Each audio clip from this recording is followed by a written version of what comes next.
Through her earliest years, Virginia became familiar with London's streets and played often in Kensington Gardens, which were only 100 yards from her home. As she grew older, there would be skating on the long water in the park.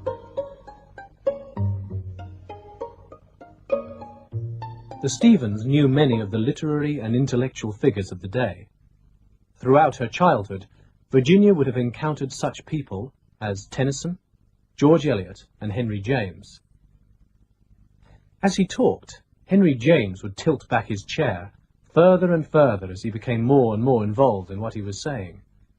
To the children's delight, he fell over backwards on one occasion, but still finished what he had to say, lying on his back on the floor. At home in London, Virginia spent much of her time in the tall, narrow house, to which her father had added an extra 2 stories to accommodate his large household. For although Toby and Adrian were sent to school, the 2 girls were not.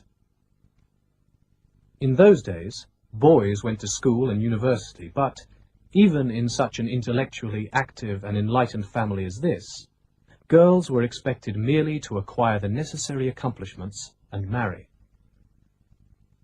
Vanessa and Virginia were educated at home by their parents.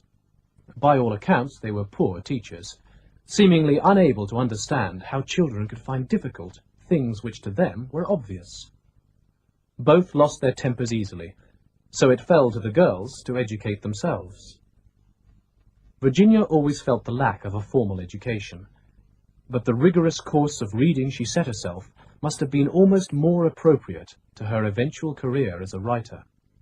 She was a sensitive child, but although she was late in learning to speak, she was very soon using words with extraordinary facility.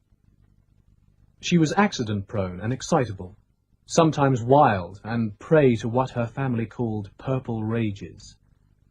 She was always the family storyteller, and indeed, she and Vanessa decided very early that they would be, respectively, writer and painter.